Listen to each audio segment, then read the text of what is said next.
It's one of the favorite things about the Bible for me is that these stories, these prayers, these prophecies that were written so many years ago still speak meaningfully in our lives today.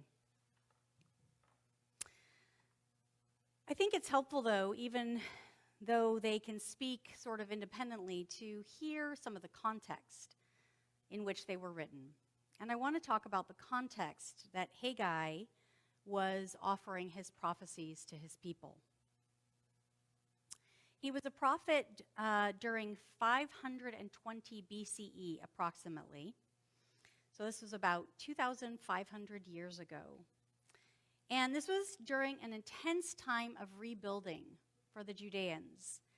As I said in the Yah moment, they had been exiled by the Babylonians. So the Babylonians came, they took over, and the way that they gained control of an area, this was their technique, was they would scoop up all of the religious and political and wealth holders of an area, and they would take them to Babylon, where they would kind of have them be integrated into Babylon and intermarry and away from the leadership of the area that they were gaining control over. So that happened to these people for a full generation, for about 70 years. An entire generation lived in exile. And a lot of the Hebrew Bible texts relate to this pain of being ripped away from your homeland and then having to find meaning out of that and then returning to it. What happened was the Persians gained control of their area, and they had a different way of maintaining control. So they brought everybody back and reinstalled them. And so Haggai is speaking to the people during this time. The Judeans, all the kind of leaders who have been away for at least a generation, have now come back, and they're trying to figure out how to reintegrate into society. Their land has been, redistributed during that time. The temple has been empty of people. The generations have been pulled apart. And Haggai comes onto the scene, and he's a prophet of real authority, and he's speaking to the people about the importance of recommitting to the temple. The temple at once, before the exile, was a place where mostly the royals and sort of the upper echelons of the religious elite, they practiced their religion and led the faith there. But upon their return from the exile, Haggai is urging them to make the temple one for all people to come. So you hear that in the text. He's talking about speaking to the religious leaders. And if you're interested, by the way, in becoming a worship leader, I give you pronunciation guides for these tricky biblical names. So he's talking to Zerubbabel, and he's talking to Jehozadak, a high priest. But he is also saying, take courage, all you people of the land. All you people of the land. Let us rebuild this temple to be a place, and they use it to distribute wealth as a political center, as a religious center, as a community center. Now, that was a very different time than now. But as I read this, I began to see similar strands and threads for today's time. We had our entire lives disrupted and broken for over 2 years due to the COVID pandemic, now epidemic. It disrupted our lives, and it continues to disrupt it. During my study week away, I read a book by Reverend John Dorhauer, our denominational president, who describes a time when he was coming up where churches couldn't be built fast enough. I mean, they literally just kept building them, and as soon as they would build a church, the church would swell and fill up, and they would have to build on wings and make new churches. And some of you were in this church at that time when that was happening in this church. Demographic changes, though, mean that churches are dwindling and shrinking. There are just fewer people. There are fewer families. There are fewer children. There are cultural changes happening in our society. There's a real push toward individual spirituality, of finding your own path, of being spiritual but not religious. So church and community faith practices are dwindling culturally. And we also can't forget to name the toxic and harmful practices that many churches have engaged in, which have turned people off of churches, some of them altogether, some of them from faith and even God. So there are a whole lot of cultural changes that we are navigating and trying to figure out, how do we have a community? How do we rebuild and keep building our temple in the face of some really dramatic cultural shifts? And then even more specific than that, our own church, Suquamish UCC, has faced a lot of turmoil and change over the last 10 years. We've experienced conflict over a minister that pulled at the church fabric. There was debate over the kinds of confidentiality that needed to take place in the church that pulled again at the church fabric. Since the time of that minister, 5 ministers have co-ministered with you. 5 in 10 years. It's a lot of change. You've had 2 search committees, and you've had the hope of finding somebody and the heartbreak of having that person being away, being pulled away.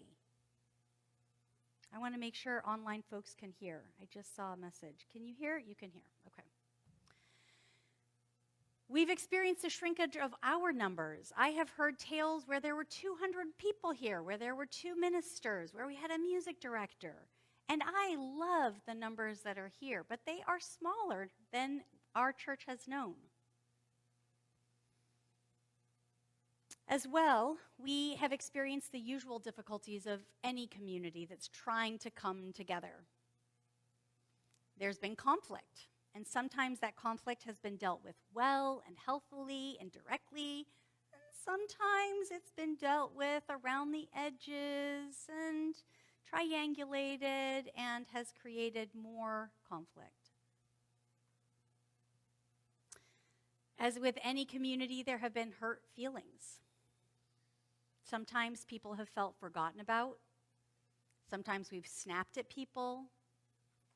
Sometimes we have forgotten to loop people into conversations or decisions.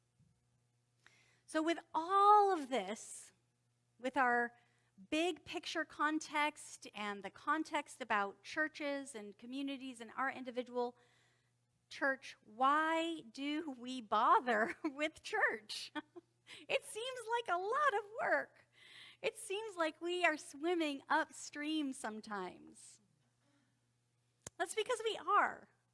We live in a culture that tells us the way to success is to strike out on our own, to forge our own path, to seek our own individual spirituality. We live in a culture that practically builds an altar to individual performance. Even in team sports, we have individual stats on all of the players about exactly how many goals or baskets or balls or whichever they do in whichever sport.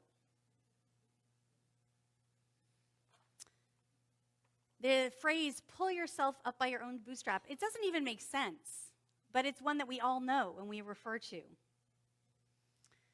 We are taught to quantify our investments. In work, success means being efficient and ruthless with our time, tracking our hours, evaluating results. A church is countercultural to all of that. We come each Sunday in person, online, or we don't. We contribute in the various ways that we feel called to. We feel a nudge on our spirit. We show up in the rain for voices in silence, or we dig in the garden, or we make sandwiches after church, or we sing solos, or we run the numbers. We knit scarves, and we write prayers, and we vacuum the floor. We share Facebook posts from the church page. We pray for each other. We give financially to support the work that others are doing on our behalves.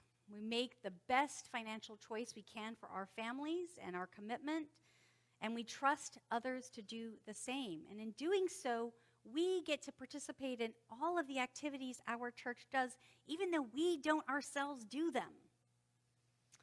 We get to be proud of the pantry, even though we're not a part of the pantry team.